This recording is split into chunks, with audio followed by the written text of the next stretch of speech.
I'm Owen Bigland. This is the Inside Edge video blog. Okay, any of my longtime viewers will know, over the last 12 years in doing this blog, the one that I probably pounded home the most, done the most videos on by far, warning people about from day one, is selling a tenanted property. How many years, guys, I know I've been on this, yet I tell you, I still see so many uninformed sellers that are making this mistake over and over again. They're leaving themselves wide open to so much liability. Every year, if you guys have been following my blogs here, it gets worse and worse and worse and worse. Another layer keeps getting added. It was never a good idea, even back 10 years ago when I was on this, because you were leaving money on the table. You had to sell it to an end user, not an investor. The unit never shows very well. So right there, just on a simple one bed, you're leaving 10, 15, 20K on the table in your presentation.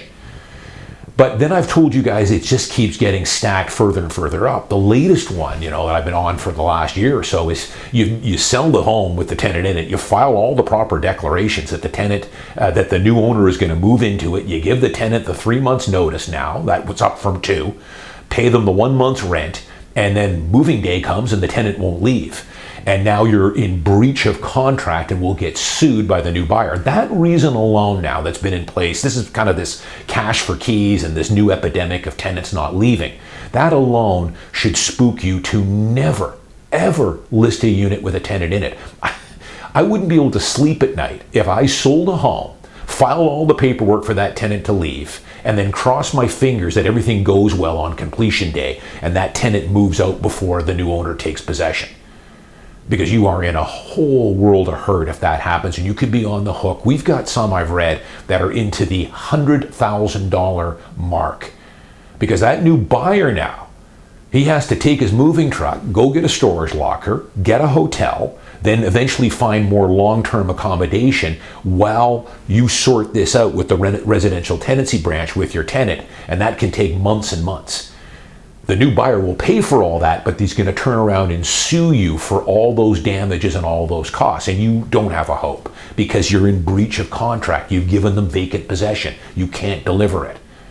But I just went on the MLS just before I posted this, just to take a quick look at some downtown condos. I just randomly looked, especially one beds.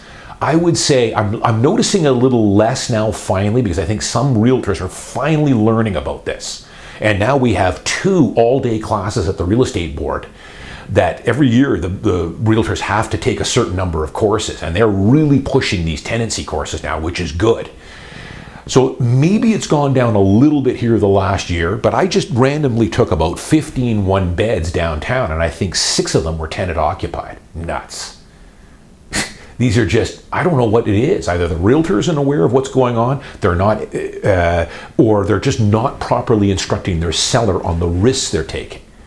So go back and watch my other blogs on this. But we've got another one, guys. It's just every month.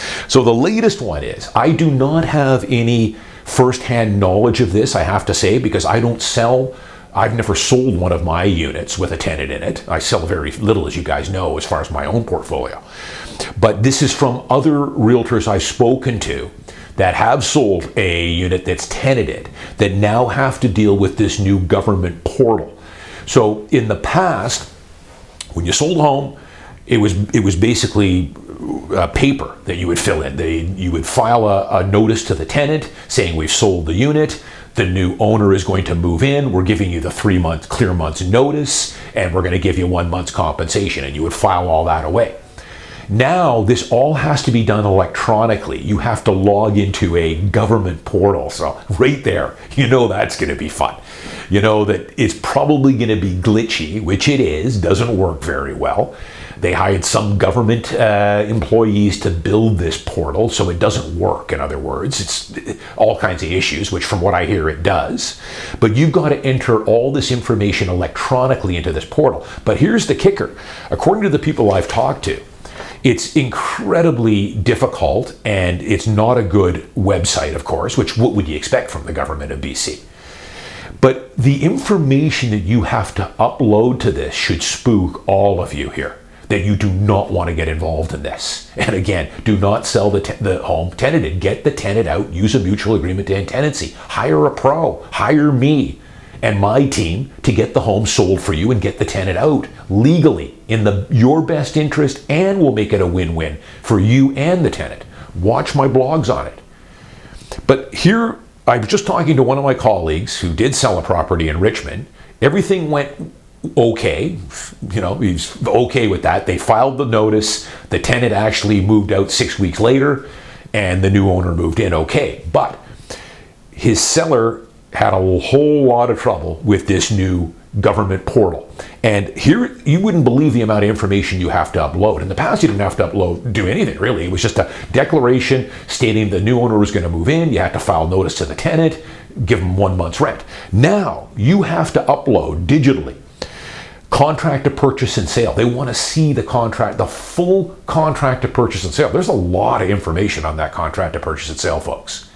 Of not just the seller, but of the buyer.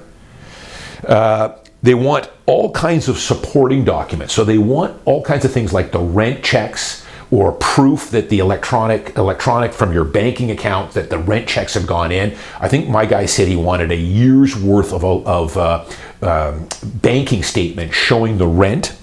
They want the name, address, email, and phone numbers of all parties. So they want the phone number and, of course, the landlord who's filing this, the new buyers who are buying the home and are going to move into it, the tenants, and everything else.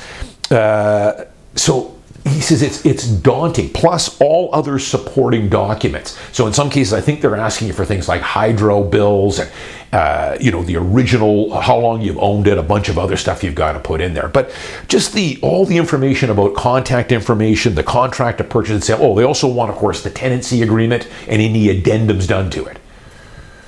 Apparently, according to the guy I talked to, his seller had to log in several times. It timed out on him. There's so much information and so much stuff that had to get uploaded that it would time out and he had to start all over again. He said he was pulling his hair out, which doesn't surprise me. Again, it's a government portal. But this is just another thing here, guys, that they just keep stacking the deck here.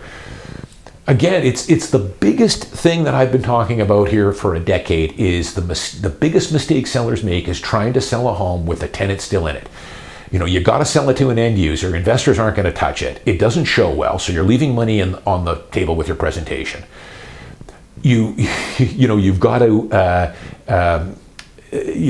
now you've got to add this new all the information to a web portal.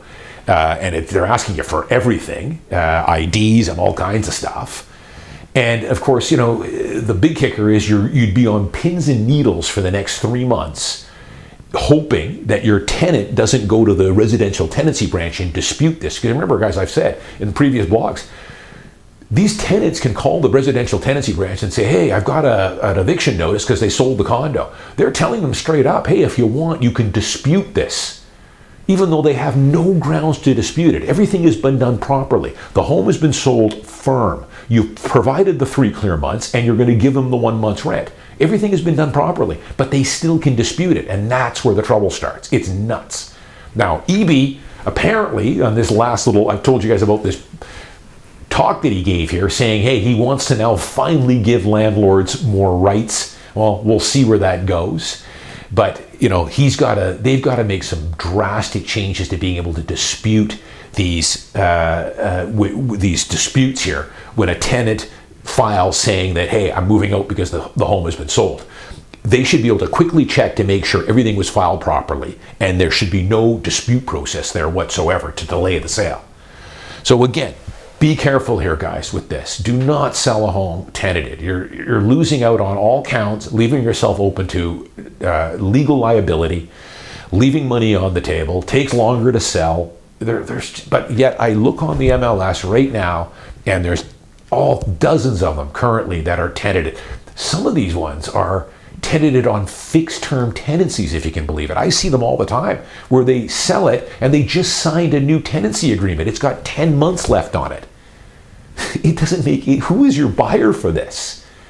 A serious investor, unless you're getting some crazy high rent that's way above market, isn't interested. They want to place their own tenant. An end user isn't going to buy it because they have to wait 10 months for the fixed term to end. So the unit is just going to sit on the market, rack up a bunch of days on market, and then go unsold. It's crazy. I'm Owen Bigland. As always, thanks for watching. See you next week.